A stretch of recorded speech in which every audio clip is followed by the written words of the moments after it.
we'll do both. We can still add both, right? Oh, so you mean our opening comments won't look good, but everybody goes, oh, wow. Oh, no, wait. It was what's it called? It's a handicap because y'all are technically in friendly territory, and they've walked in, so it's a handicap. We'll just consider it that. Nice try. I didn't even notice that we're sitting that way. I know, right? I just said, where should I sit? Should we mix it up? It's like, yeah, you Well, could. not until the introductions are done. Yeah, that's true. Boy, girl, boy, girl. Okay, Maria. Hi everyone, my name is Maria Palacios. I am running for District 3. I am a former teacher. My last year teaching was 2020, right when COVID hit. I think that was a very, very unique experience to me. It kind of broke my heart to have to leave teaching at the time. The plans were to take a year off and find something in UCPS because I was not in UCPS. Then COVID hit, and then I think all of our plans just kind of went out the window, whatever we had planned for that year. So after that year, I decided, you know what, I'm just gonna stay home with my kids. They need to be my focus at the moment, and that's what I've been doing since. But teaching was one of the greatest things I've ever done in my life, and I absolutely loved my students. I loved being able to serve them in whatever they needed. And so this opportunity to run for the board came up, and I feel that it's one way to continue to serve the students. At the moment, I'm not in a position to go back into teaching, though I wish I was. So, you know, for me, this is just all about the students. So I'm just hoping to do what is best for our students, help them be academically successful, because we know that they've taken a hit with that, with COVID too. So I'm just here to serve them and help them recover through that. Awesome.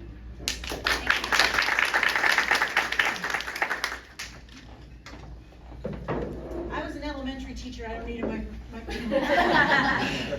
So my name is Jody McConkey, and I was an elementary music teacher for 14 years.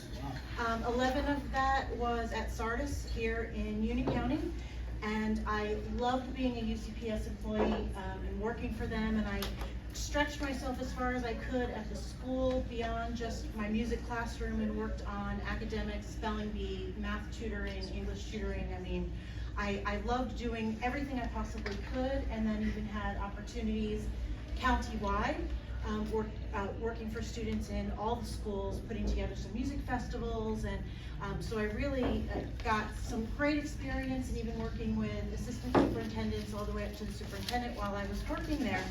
I didn't leave UCPS because of teaching whatsoever. I left UCPS because you guys all understand we're parents first, and not to embarrass him, but my son, he was having some health issues, and it was just the right thing that he was homebound, and it was the right thing to do that I left teaching to take care of him. And he's doing great now, and he's a college student. I'm so proud of him.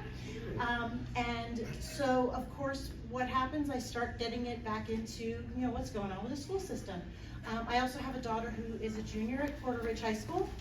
And so, but when I was teaching, I never wanted to be that 30-year in the classroom teacher. I always wanted to get some experience, at least 10 years, and then move on to something bigger, you know, something that's even more impactful. And so when I started thinking, you know, so what do I want to do now? And then started, oh, well, there's an election coming up, and oh, there's a seat available in my district. Sorry, it's District 4. Well, you know what? That sounds perfect, because it is just something bigger and more widespread. I can do so much more. Not to reiterate what's already been said, because I wanted to say ditto, but my son did have a 504 and an IEP. I know how important it is to advocate for that, and I see cursive. I mean, really. So, you know, again, what's already been said. I absolutely think that things have been taken out of the curriculum that really should be brought back. but I also just, my heart breaks seeing how splintered the school system, or just like teachers We're up. leaving, and I mean, things that have happened. We're up, sorry. Oh, sorry. You're fine. So, thank you, District 4. I hate cutting people off. My husband wishes I was better. Well, but if you let me go, I'd go on forever. Same. I thought you were getting phone calls. No, I was like, Yeah, that's fine. it's not loud enough. So anyway, go ahead. Good evening, everyone. My name is Steve Martin. Sorry. That's all right. My name is Steve Martin. I am a candidate in District 6, which is Waxhaw, Weddington, Marvin, Mineral Springs, and Wesley Chapel, where I live. I am the dad of 3 kids who are CPS students. They're all, I got 1st grade twins and a kindergartner. My wife and I were married for 11 years before we were fortunate enough to have kids. And so they are keeping us young and running us ragged. I want to thank you all for coming tonight, and thank Brittany and the Moms for Liberty for hosting this event. When I first started corresponding with Brittany and with Trish, I said to them, you know, what I appreciate so much about the podcast is that I was able to hear a fuller explanation. It wasn't a Facebook rant, and it wasn't a 3-minute speech at the board. Which, by the way, you should not allow like 10-minute speeches at the board. 3 minutes is fine. But it was good to hear a fuller explanation. And I appreciate the amount of time and work that they put in and that you all put in. So I'm glad to be here. I believe in our system, I believe in our democracy, and I believe the thing that our country and our county needs more than anything is conversation. We do a lot of screaming at each other. It's ultimately might make us feel good for a little moment, but it's not ultimately helpful to the community. Even if we don't all agree on things, and we won't all agree on things, we can be agreeable. We can have real conversations with each other. And I want to hear what you have to say. I want you to understand where I'm coming from. And I think, as I've said to Brittany, I think there are a lot of places where we're going to find a lot of common ground. So I appreciate you having us tonight. They're having way better time than us. But thank you very much. All right.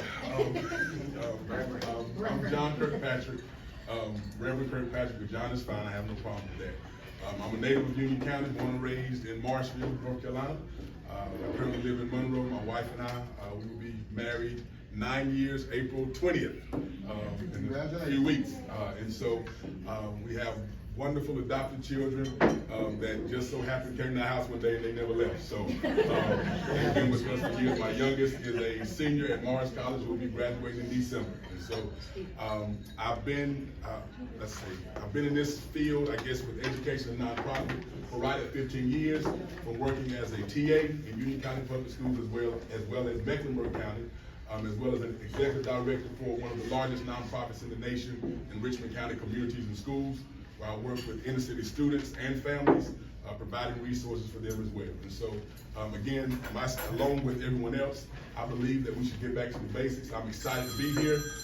Even though I must be honest, I was rather nervous, but at the end of the day, I believe that all of us, again, we can come to a place of understanding that we are all our brother's keeper, number one, and that we do agree more than we disagree a lot of times. And so just conversations are very much beneficial. And again, I'm excited and thankful for this opportunity, and hope Miss Wendy has known me for a very long time. She worked with my mom. I was really little in more ways than one. So I'm glad to see her and so many other faces. And so hopefully by the time we leave here, we'll understand that we are hearing this thing together. So thank you for the opportunity.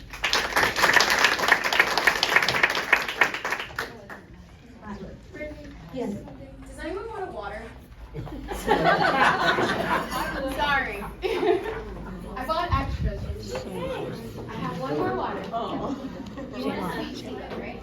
And this is Shayla, y'all. Hi. She helps us a lot. There's a lot of you guys who wanted me, but I'm doing my best, okay? I'm doing my best. We love her and we will take care of her. Right? Yes, ma'am. Okay, one last thing I wanted to say, and I'm already seeing it happen, which is one thing that's popular right now is we're flattening everybody to one dimension, and we're forgetting that, and usually that thing that we flatten everybody on is the thing that we don't like. And so it causes us to stop, it causes us to dehumanize people. And I think everyone's guilty of doing it in the whole world. And so that is one of the goals. And so I love hearing from all of y'all, because it really, we're not just one level. We're not just one dimension. We are very complicated, multi-dimension people. And I hope that we'll remember that. Thank y'all. Okay, so the first question is from Terry Bloomer. Right when you pick up something. I'm sorry. I planned that. I waited for you. Yeah, I was I like, can tell. Terry's I was gonna like, know. should I take a bite or do I? Do you want the mic? No, I'm Okay. good. I've got a big mouth. That's so difficult. I have a question. Do you want me to stand? Yeah. Sorry. Of course, look. Question won't turn around. Do you want the sheet?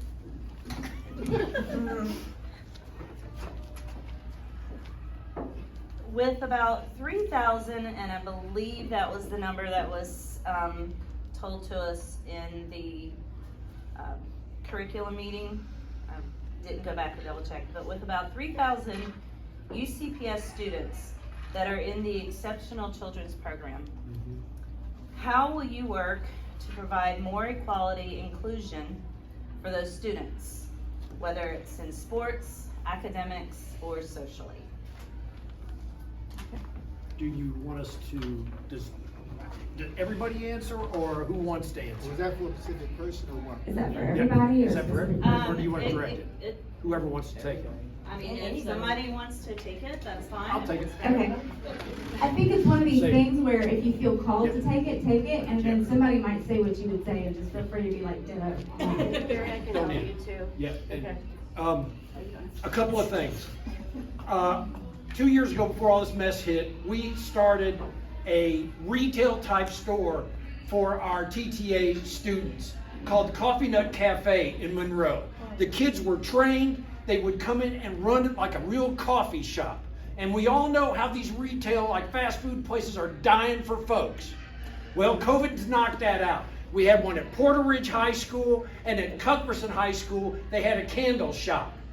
These are all, Porter Ridge has reopened, and I can't remember what they call their coffee shop, but it's in the school. The Coffee Nut Cafe will be reopening this fall. The Special Needs Advisory Council has been on hiatus because they haven't had anybody that would chair it. Well, they're meeting next Tuesday night, same night as our board meeting, and they're rekindling that. And I am proud to say that I am going to approach an agenda item at our next board meeting for UCPS to provide assistance to restart Special Olympics in Union County. I want to just tell you the kind of principles that we have. They have already stepped up and said, what, we're not having Special Olympics this year? Guess what? We'll host our own games in our own clusters. Our principals stepped up to this for those kids. And I am proud of that action. We're going to have a Special Olympics. It's going to be open to the entire community. And if you feel called to, anyone feels called to be part of what I'm proposing as a steering committee, there's going to be plenty of work to do. But I want to get this started. I want to have a Special Olympics in the fall, because in November, they're having the state Special Olympic Games in Matthews and Mint Hill right in our own backyard. Thanks. Kathy, You did go it. ahead. You got it. Okay. You did a great job. Yeah. So from my own experience, so being the music teacher, I had all the kids, K through, or actually pre-K through 5. I had all the EC kids, some inclusion and some mainstream. And I mean, I loved all the kids, I really did. But if I wasn't gonna be a teacher, I was gonna be a child psychologist, because the child's brain is fascinating to me. So there was always something special about my EC kids and just watching them learn and watching them soak it all up. And something that I learned over the years was, I don't think a lot of the parents even knew some of the opportunities that their kids could have. Like, I even had a parent that I had her son since kindergarten. He was nonverbal. He got up to 4th grade. She said, "Do you think he could be in the chorus? I mean, I'll send somebody with him." I was like, "Yes." And, you know, she sent somebody with him and he never needed it because all the kids took care of them, took care of him. I mean, it was amazing. So definitely, you know, I would always want to make sure that parents of EC children know what opportunities are out there, but even more so, the teachers, especially like the music teachers or the special area teachers who see all the kids, it's so easy to mainstream these kids in, but sometimes, you know, things get lost in the shuffle. So I would want to also really encourage teachers, and I've seen classroom teachers do this as well, so all teachers, to encourage them to invite those children in, because some of them need that, but you know, things are busy, it gets lost in the shuffle or whatever the case may be. So that alone opens up so many opportunities. And I'll leave with this. One of my students that, I mean, he just melts my heart, and now he's a senior in high school, and he's in the chorus. And every time I go to a chorus concert, I see him and I start giggling. And my daughter, you know, 16, she makes fun of me for it, but I love seeing him in the chorus. And that's something that just is so enriching for him. So just, there's so many opportunities that teachers and parents just need to realize and communicate to each other. Awesome, thank you. And just real briefly, for all kids in the school system, the involvement of parents is critical. It's perhaps not more critical